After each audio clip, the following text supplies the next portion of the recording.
Support for this podcast comes from the Central Valley Journalism Collaborative, connecting communities with the resources, infrastructure, and networks to ensure a vibrant local free press. From KVPR in Fresno, this is Central Valley Daily. Happy Friday, it's August 8th. I'm Elizabeth Arkalian. A group of horse riders from Clovis is headed to Las Vegas for a prestigious competition. I like, personally, the connection you get with the horse. I like the adrenaline. Coming up, we will speak with some competitors and their coach about the sport of horse reining. But first, these headlines. Questions about a severance payment to a top Fresno Unified official continue to roil the district. As KVPR's Crescencio Rodriguez Delgado reports, the teachers' union is now calling for a public meeting on the matter. The Fresno Teachers Association is asking Fresno Unified trustees to publicly address a $162,000 payment that was given to the district's former communications officer, Nikki Henry.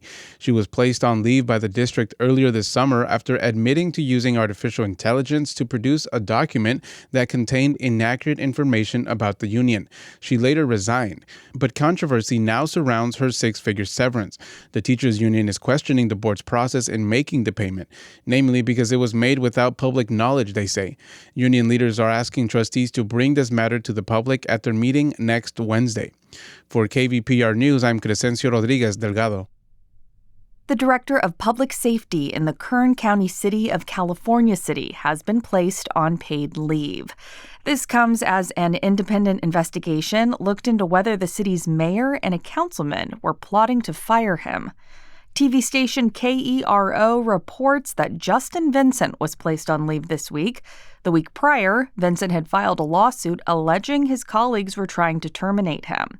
California City's mayor issued a statement about the lawsuit, asking for people to not give in to hearsay.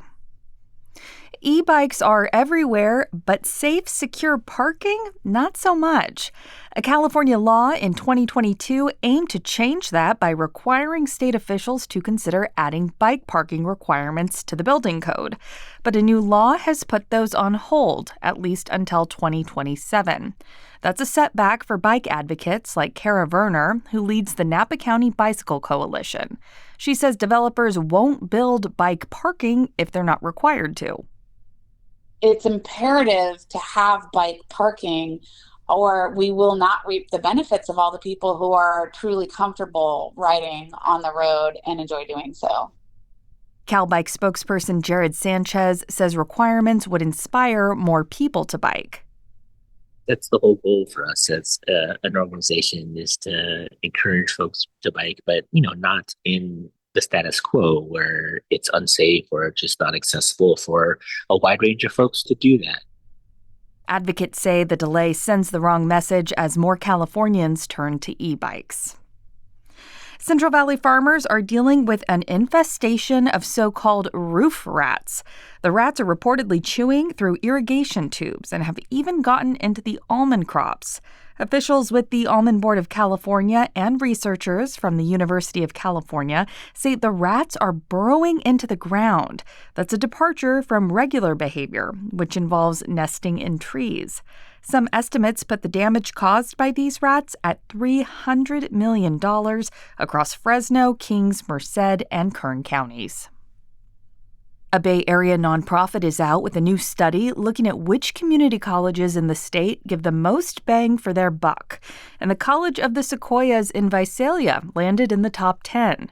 The nonprofit College Futures Foundation analyzed more than 300 colleges in California to see which had the best return on investment for students. Researchers looked at where students were most able to recoup their out-of-pocket costs within 6 months of graduation. The other Valley college to land high on the list was Reedley College. Summer is in full force, and at KVPR that means the $10,000 drawing is back. Thanks to our sponsors, Fresno Mazda and Fresno Mitsubishi, for providing the $10,000 grand prize for our annual fundraiser. Buy your tickets today. They're $100 each and limited to 800 sold. Find $10,000 drawing contest rules and details at kvpr.org/10K.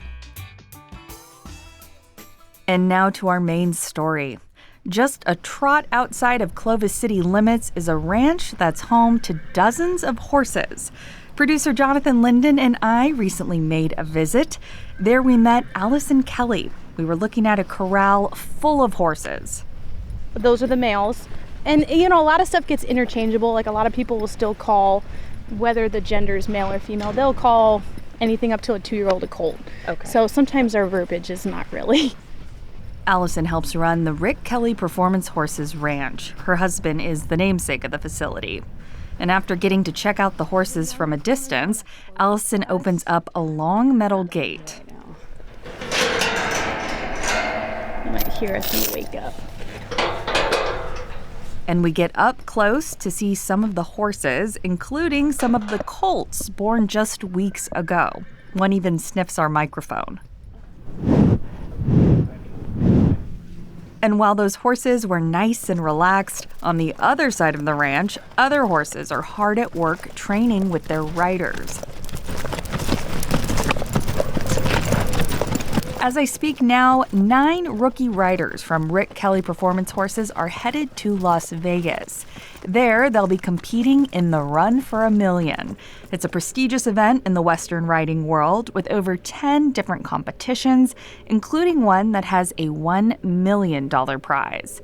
While none of the riders here will get to go for the million, they do have a chance to take home a prize pot in the thousands, and they'll get to show off their talent in the reining event.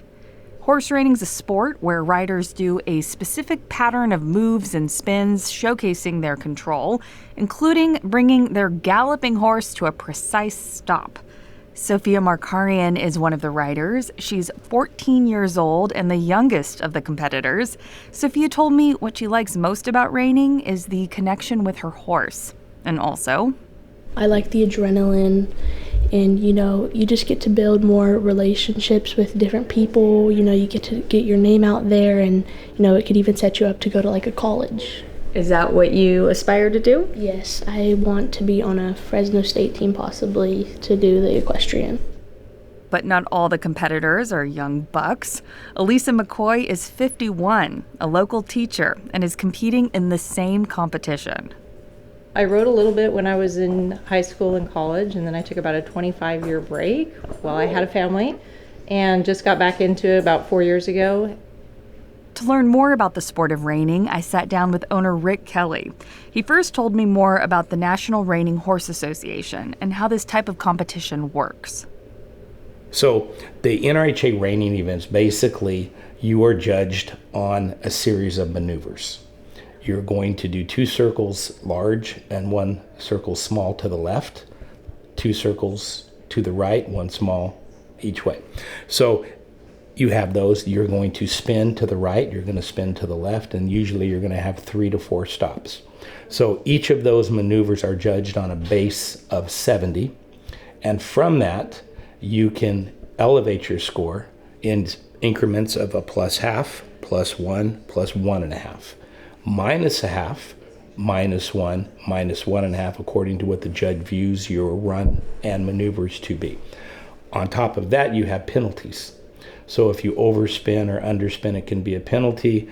If you come out of a rollback at a trot, it can be a penalty. So basically, when this kind of started, they used to call it the Western dressage because of the fact that it was so scored so severely. So it's a little bit different because you're scored and you're not basically on the opinion of what a judge thinks is good or bad.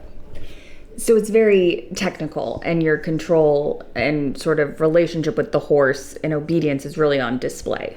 The big difference I try to tell people is when you play golf, when you play tennis, when you play certain individual sports, if you swim, if you dive, if you do different things like that, then you're going to go as an individual into a team sport. The difference with ours is we deal individually, but you're on top of a 1,200-pound animal that sometimes just decides not to really work for you. So for us, it's repetition, along with the children and the adults and the horses. I think one thing that stands out with our program compared to a lot of different programs is that we are extremely demanding. This isn't for the weak-hearted. We have a lot of other programs that can be a little bit easier. But when it comes to our youth program, which I believe we have the largest youth program on a national scale, we are tremendously demanding on their academics, on their home life, how they treat their partners, how they treat the other students, how they treat their parents. It's not uncommon for me for one of them to have a little attack at a horse show and me scratch them and say, well, I think you need to think about life and self and do that. So we're a lot different that way, that we're very demanding on the kids. And I think that the parents appreciate that. So how does it make you feel to be sending off 9 students to something like this? We are very, very blessed. We have tremendous clients. We have tremendous parents of the kids. We work very, very hard for them. They know that. But we're on an equal playing field most of the time in talking with them about what their expectations are, what directions they want to go, what are their goals for the year or for 2 years. So most of them, this was a big goal to achieve. And it is, obviously, like you said, we, I believe, have more people going than anybody in the country. Okay. Once Vegas is done, you mentioned going to Texas, but what else for the riders? What do they work on? We will actually go to Texas for the Legacy Sale, and then we come back in October to Burbank, California for the California Reining Horse Association fraternities.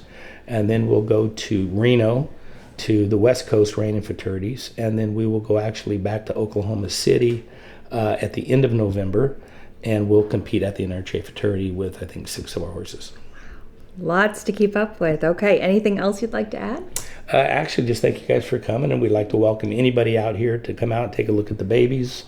We're open to the public. They can investigate the different lesson programs we have. We are very beginner through advanced. We do not do group lessons, so you're always on an individual platform. So if you have any questions, you're automatically, attended to at that time. So I think we have a really good program, but we do a lot for the community. We do a lot of memorials. We do a lot of nonprofit organizations and things like that too.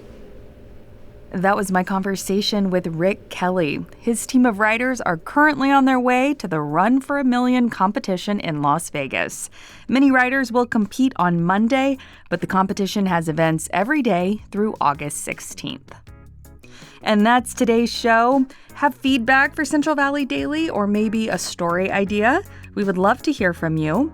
Email podcast@kvpr.org. Today's episode was produced by Jonathan Linden and KVPR with support from the Central Valley Journalism Collaborative. I'm Elizabeth Arkalian. You can find the latest local news anytime at kvpr.org.